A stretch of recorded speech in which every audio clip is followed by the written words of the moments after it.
coucou, j'espère que vous allez bien. Bienvenue dans une nouvelle vidéo. Ça va être une vidéo un peu conclusion du tout le mois de décembre. C'est parti! Alors, que dire sur ce mois de décembre? Bah, déjà, il est passé très, très, très vite. C'était un mois intense, en tout cas pour moi, même si je faisais qu'une vidéo par semaine, j'avais quand même beaucoup de choses à faire. J'ai adoré, par contre, faire les petits vlogs, faire les vlogs de Noël, c'était vraiment, vraiment top. Vous montrer un peu comment se passait une journée, comment se passaient mes journées dédiées au scrap et vous montrer comment avançaient les préparatifs de Noël. Donc ça, c'était vraiment bien, même si c'était intense, que je suis fatiguée. Bon, faut dire que là, il y a aussi les 2 semaines de fêtes avec ma famille. Donc, on va dire le mois de décembre plus les fêtes, je suis épuisée. Ma scrap room est en bazar avec les cadeaux qu'on a reçus et tout ce qu'il y avait à préparer, c'est la catastrophe. Là, j'ai des cartons avec du scrap un peu partout, n'importe comment.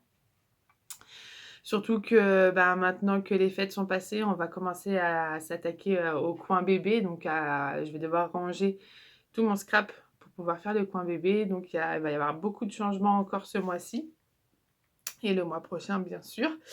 Je vous ai aussi partagé tous les jours sur Instagram et sur TikTok ce que j'ai eu dans les calendriers de l'Avent. On va y revenir après parce que ça, je voulais vraiment revenir dessus tellement j'adore ces calendriers. C'était vraiment un mois intense. Donc, au niveau du Daily December, je suis toujours en avance par rapport aux années dernières. Non, je vais dire que ces 2 dernières semaines, j'y ai pas touché parce qu'on a beaucoup bougé. Comme je vous ai dit, beaucoup de fatigue. Donc finalement, j'ai pas avancé depuis le dernier Christmas vlog où je crois j'en suis au jour que j'ai fait 5 ou 6 jours. Donc j'ai pas avancé, mais tout est là, tout est prêt. Faut que je termine mes découpages. J'ai reçu tout ce qu'il fallait pour faire les cachets de cire. Donc je vais pouvoir continuer à les faire. J'ai reçu celui-là que j'avais acheté sur Amazon. Hop, avec les petits sapins. Vu que je les avais pas, voilà, je vais pouvoir les continuer. Je vais faire ça avec ma petite parce que je sais qu'elle adore me regarder faire les cachets de cire et en faire aussi. Bah, je veux bien vous le remontrer, hein, mais il n'y a pas grand chose de fait. On va éviter de le casser par contre. Tac. Voilà, en fait, ça va se présenter comme ça. Maintenant, il faut que je fasse presque toutes les pages dans le même style. Voilà. Donc maintenant, il ne me reste plus qu'à le décorer.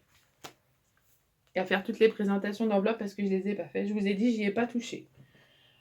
En tout cas, je suis super contente. Le format me plaît beaucoup. Je suis encore super motivée pour le faire et pour le finir. J'aimerais bien me mettre une deadline à, on va dire, fin janvier pour être large au cas où ma grossesse me fatigue de trop et que je puisse pas continuer autant que je voudrais. Mais on va dire, j'espère le terminer fin janvier. Et même comme ça, ce sera le premier que je termine en avant, enfin aussi peu tard, on va dire ça comme ça. Parce que les autres, hein, vous avez vu, s'il y en a un de terminé, c'est le bout du monde. Donc voilà où j'en suis pour mon Daily December. Pour mes calendriers de l'Avent, alors là, je suis ravie, comme tous les ans. Ça fait 2 ou 3 ans où je prends toujours les 2 mêmes. Celui de Scrap Didi, ça fait déjà plus longtemps que je le prends. Je crois que ça fait peut-être 4 ans, peut-être 4 ou 5 ans, je sais plus, mais ça fait déjà quelques années que je les prends. Et à chaque fois, je suis ravie.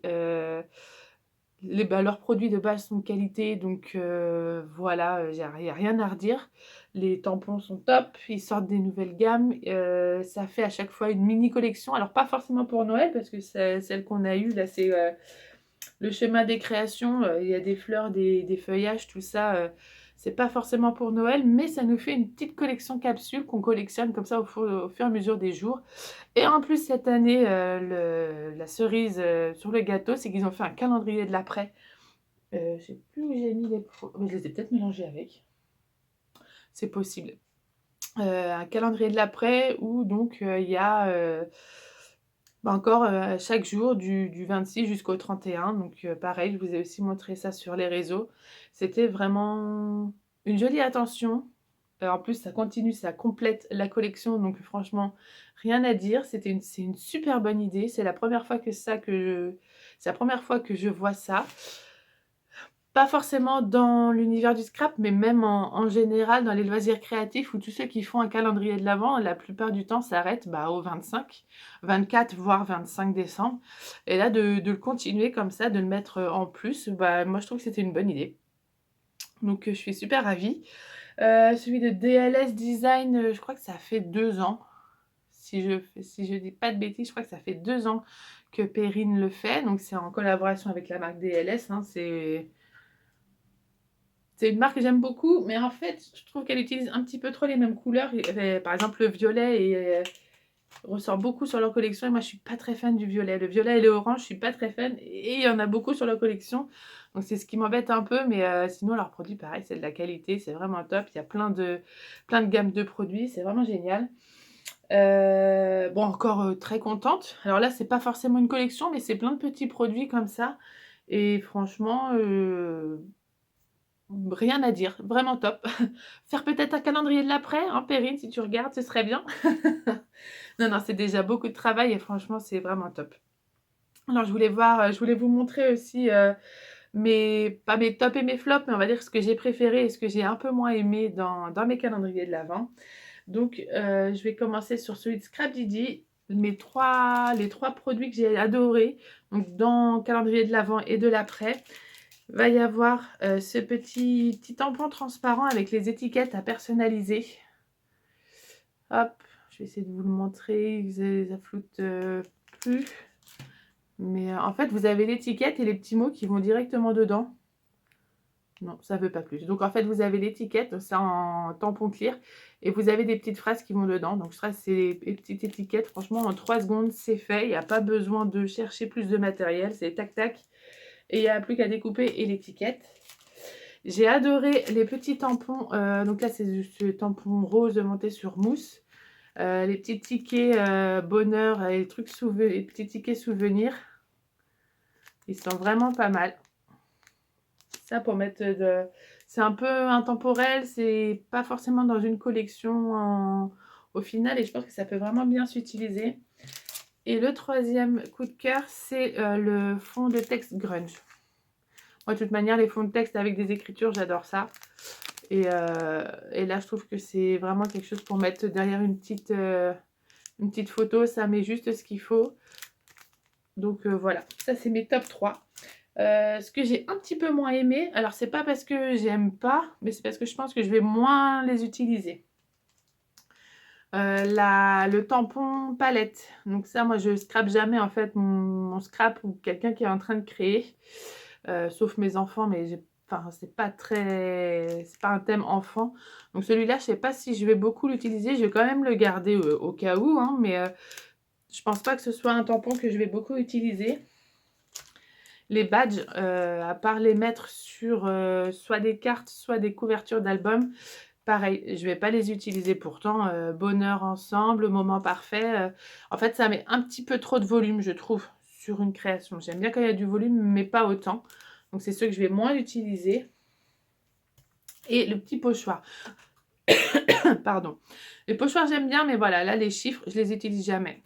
En plus, il y a des gros chiffres. Donc, moi, c'est quelque chose que j'utilise pas beaucoup.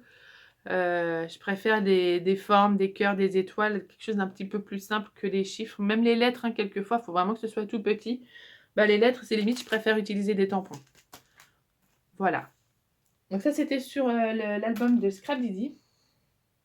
Pour celui de la boutique dans mes pochettes, donc DLS, il y a celui-là, le Hello 2024. Je vous le mets à l'endroit vu que... ça, il va aller directement dans mon PL en page de couverture 2024. Donc ça, je suis sûre, c'est le premier truc que je vais utiliser. Le tampon avec les gros chiffres, pareil. Moi qui fais du Project Life, tout ça, c'est vraiment très utile pour faire les cartes des semaines. Même pour un anniversaire ou une date. Voilà, celui-là, je suis sûre de l'utiliser. Comme le troisième, le tampon alphabet. Celui-là, j'ai déjà utilisé pour les cartes de Noël, vous savez. Hop, que je vous ai montré la dernière fois que j'ai fait avec vous la dernière fois. Voilà, ils sont déjà utilisés. Donc pareil, ils tamponnent très très bien, très fin, rien à redire. Donc ça, je suis sûre, pareil, que je vais les utiliser, vu que celui-là, c'est déjà fait. Ceux que j'aime un petit peu moins, et là, je pense que je vais pas du tout les utiliser, ça va être le washi tape vert, comme ça.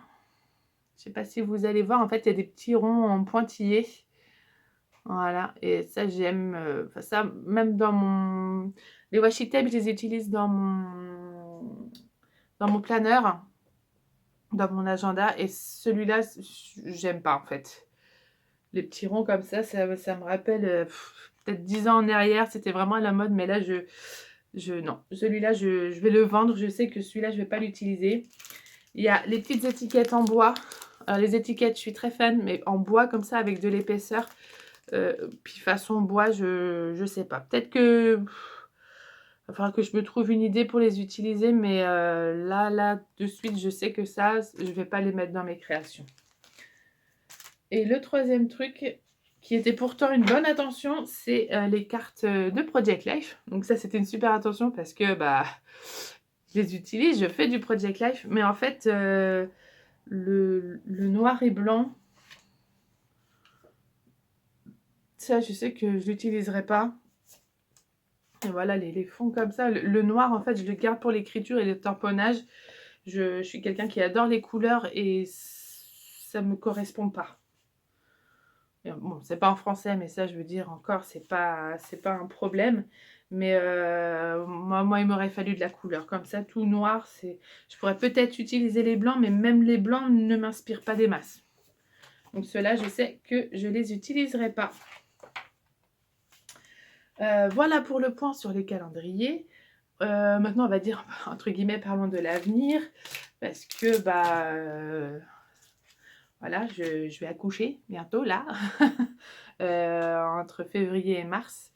Je vais pas pouvoir continuer les vidéos autant que je voudrais. Surtout que va être mon 3e enfant. Donc, voilà, j'ai les 2 autres à gérer. J'ai donc une petite fille qui va arriver. Ça va être compliqué de pouvoir me mettre du scrap. Surtout les premiers temps où je serai très fatiguée, vu que je le suis déjà. On me dit, mais ralentis, repose-toi. Non, avec 2 enfants, déjà 2 enfants, non. De 6 et 2 ans, tu peux pas te reposer. Quand tu te reposes, tu dors et c'est la nuit. Sinon, tu es à fond toute la journée. Donc, je vais pas pouvoir faire peut-être autant de vidéos. Je vais continuer autant que je peux, hein. Pour l'instant, ça va. Mais quand la choupette arrivera, je suis pas sûre que je puisse continuer à faire des vidéos autant que je veux. Pareil pour les vlogs. Cette année, je pense pas que je vais en faire beaucoup. Parce que laisser 3 enfants à mon conjoint, bon, il saurait le faire, mais par exemple tout un week-end ou pendant 3 jours, ça peut être compliqué. Surtout quand elle travaille, enfin quand il travaille quoi, la semaine. Donc je vais pas le laisser comme ça en plan pour aller à un salon qui est loin. Donc je vais peut-être en faire quelques-uns, je dis pas le contraire, mais là ça va être compliqué. Après, on va dire mes souhaits qui sont complètement paradoxales avec ma situation, ce serait d'intégrer une DT. Parce qu'il y a beaucoup de marques que j'aime bien, mais bon, voilà, je suis peut-être pas assez à fond sur les marques, ou je fais pas assez les challenges, ou j'ai peut-être pas un niveau assez bon pour intégrer une DT, hein, tout simplement. Mais là, je sais que ça va pas être possible, au moins sur les 6 premiers mois. Avec l'arrivée de la poupette, ça va être juste pas possible. Qu'est-ce que j'avais noté d'autre? Je voulais faire plus de challenges, mais pareil, ça va dépendre de mes semaines et de ce qui se propose aussi sur Internet. Mais je vais essayer de faire, de sortir de ma zone de confort et pas de prévoir quelque chose que moi j'ai envie de faire, mais qu'on me donne des consignes. Et pourquoi pas, je le faisais avant, je vois pas pourquoi je le ferais plus maintenant. Donc voilà, et puis voilà, on va dire le 3e souhait, c'est que de voir ma communauté s'agrandir, de vous voir de plus en plus ici sur ma chaîne YouTube, sur les réseaux, à me suivre. C'est vrai que ça fait toujours plaisir d'avoir des petits commentaires sous les vidéos. Donc voilà, on va dire que ça va être ça l'avenir. Pour l'instant, je vais continuer à faire ma vidéo par semaine, dans le même rythme un petit peu que vous avez vu sur les vlogs, sur les Christmas vlogs, où il y aura 2 jours, peut-être 2 et demi de scrap dans ma semaine. On verra bien. Mais j'avoue que là, dans tous les cas, on se retrouve la semaine prochaine. Dimanche prochain, j'ai déjà quelques idées de vidéos, mais je veux voir ce que je peux faire. Et surtout, la semaine prochaine, je vais me reposer. C'est la rentrée des petits, donc je vais pouvoir me reposer vraiment avant de reprendre le scrap et surtout donc terminer ce petit bébé qui est juste là. Voilà, je vous ai fait mon petit résumé pour ce dernier. Je pense que je vais le mettre sous un Christmas vlog parce que ça parle de ça. Ce sera le dernier pour l'année 2023, on va dire. Et on va essayer de se donner rendez-vous l'année prochaine, enfin en tout cas en fin 2024, pour essayer de refaire un petit peu le même format. On verra bien où j'en suis. En tout cas, je vous fais des très très gros bisous. Je vous souhaite une bonne année. J'espère que vous avez passé de super fêtes avec votre famille, vos amis, vos proches, enfin tous ceux qui vous entourent, ceux qui avons travaillé. J'espère que ça a été quand même à gérer le stress des fêtes plus le travail. Si vous avez aimé la vidéo et toute la série des Christmas vlogs, bah, n'hésitez pas à vous abonner, à me le dire, à liker les vidéos, à les partager bien sûr, ça fait toujours plaisir. Et je vous fais des très très gros bisous et je vous dis à la semaine prochaine. Bye bye!